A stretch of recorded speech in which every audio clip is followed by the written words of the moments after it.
ويستمر معانا مسلسل سقوط جماعة الإخوان ودراعها اليمين حماس اللي إله يقطع يا رب في مستنقع النجاسة.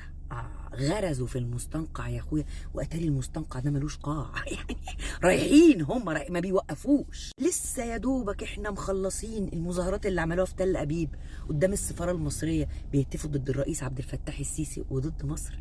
دخل علينا بقى الاخ محمد الهامي، دخل علينا بشويه تصريحات بقى لوز العنب. مين بقى محمد الهامي؟ هو قيادي في جماعه الاخوان المجرمين، بيعرف نفسه كمفكر ومثقف وقارئ وحاجه جامده قوي كده. تعالوا بقى نتفضل نشوف اللطخ كان بيقول ايه. نجاح الثوره هو نزول الاحتلال.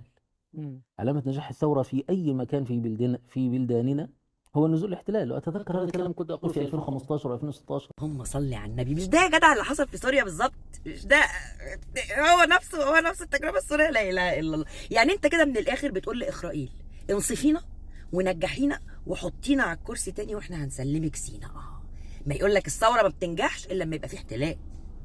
معروف. هل سكت عند كده الاخ محمد الهامي؟ ابسولوتلي. اسمعوا بقى الحدوته النميسه اللي بيحكيها دي. أنا كنت بتكلم مع أحد القيادات الفلسطينية قبل، فبيقول لي يا أخ محمد، يعني أنت عايزنا نواجه الجيش المصري؟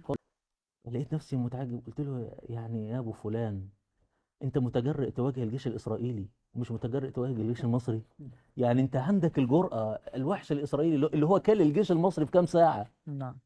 بس هي المسألة نفسية. يعني أنت كنت قاعد مع حد من حماس وبتقول له المفروض تضربوا الجيش المصري بدل ما انتوا بتضربوا الاسرائيلي، فالراجل بيقول له يا جدع ده الشيطان ما يقولش اللي انت بتقوله ده. قال له يا عم ده انتوا بس اللي نفسيتكم الموضوع بالنسبه لكم حاجز نفسي، لكن انتوا بتضربوا الجيش الاسرائيلي مش قادرين على المصري، ده الجيش الاسرائيلي اللي عمل في مصر كده. طب مش تكمل له الحدوته يا جدع وتقول له ان الشعب المصري لزق في الجيش بتاعه وكانوا حائط صد مع بعض وكانوا كيان واحد، وان الشعب المصري عمل المجهود الحربي علشان يتحرر ويحرر ارضه في ظرف 6 سنين كنا مرجعين ارضنا في 6 ساعات؟ ولا انتوا دايما بتقفوا عند 67 بس بتنسوا 73 يا حبايبي؟ ما انت عايز احتلال بقى، انت عايز احتلال علشان ثورتك تنتصر يا جدع. نسيبنا بقى من اللطخ محمد الهامي، نخش على الشيخ الصدغ محمد الصغير اللي بيقول لك في تصريح لزوز قوي كده، بيقول لك ان انتوا تحدفوا المساعدات باسقاط جوي ده حرام شرعا. حرمت عليك عيشتك يا بعيد. طبعا طبعا. ما انت لازم تكون بتطبل لسماح. ما انتوا شغالين على حاجه واحده، انتوا مش عايزين المساعدات توصل للناس، انتوا مش هاممكم ان الناس هتموت من الجوع، انتوا اللي هاممكم ان سماح تقدر تفرض سيطرتها على القطاع. ازاي؟ تاخد المساعدات وتبتدي تبيعها للناس، يجوعوا بقى ما يجوعوش دي مش قصتكم. سامعاك يا دي اللي بتقولي انت بتلطي حماس ليه دلوقتي في الكلام. تعال اما اقول لك، يلا بص خش معايا بقى على التصريح العنب ده صوت وصوره اهو. المطلوب اخي الكريم حتى لا نجامل احد، المطلوب اما ثوره حقيقيه في مصر تكنس عبد الاحتلال البواب، واما ان يفتح المعبر عنوه عن شاربه، لان المعبر هو معبر انساني. ده بقى البقف طلال نصار، ده قيادي في حماس برضه مقيم في تركيا حضرتك. دلوقتي هو عايز المصريين ينزلوا يعملوا ثوره.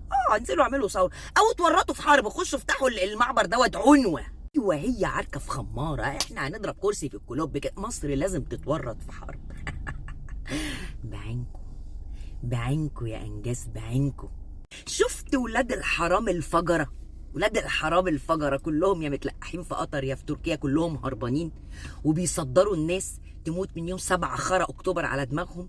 ومش مهم مين بقى اللي يعمل ويخلص، مين مصر. تقوم بقى ثوره في مصر تتورط في حرب. مش قصتنا، احنا قاعدين متنعمين ومتنغمين وزي الفل وعيشتنا 100 فل و14، بس انت يا مصر اللي تدفعي الثمن. خلفناكوا ونسيناكوا يا ولاد الحرام. ليه هو احنا اللي كنا عملنا 7 اكتوبر؟ هو مش كان الطوفان وكنتوا منتصرين؟ ايه اللي جارة؟ شفت ان احنا زعق لنا نبي؟ يعني انا في احلى احلامي الورديه ما كنتش اتخيل ان الجماعه ممكن يوصل بيها التصريحات للفجر ده. يا جدع ده احنا بقالنا سنين بنهاتي وبنخبط في الحلل. يا جدعان دول بيتاجروا بالقضيه. يا جدعان كل اللي همهم يوقعوا مصر. يا جدعان اسمعوا مننا نبوس ايديكم. لا هو اصلا ما فيش جماعه الاخوان، امال مين دول يا اخويا؟ سنين واحنا بنقول هو لا يهمهم الناس ولا عندهم قضيه ولا يهمهم اللي يجوع واللي يتشرد واللي يجراله اللي يجراله، ما بيهمهمش الكلام ده. هم عينهم على حاجه واحده بس، الانتقام من شعب مصر اللي لفظهم وشردهم. في مقابل ده بقى ما عندهمش اي مشكله ان هم يتحالفوا مع الشيطان، بس يرجعوا يحكموا مصر تاني عشان يعرفوا ينكلوا بالشعب اللي شردهم في بلاد الله خلق الله. ولاد الحرام الفجره طول ما هم قاعدين شغلهم الشاغل بس ازاي نوقع مصر، ازاي نستغل كل حدث اقتصادي اجتماعي جن ابن عفريتي بس عشان نقوم الشارع في مصر. نقبكوا على شونا يا عسل.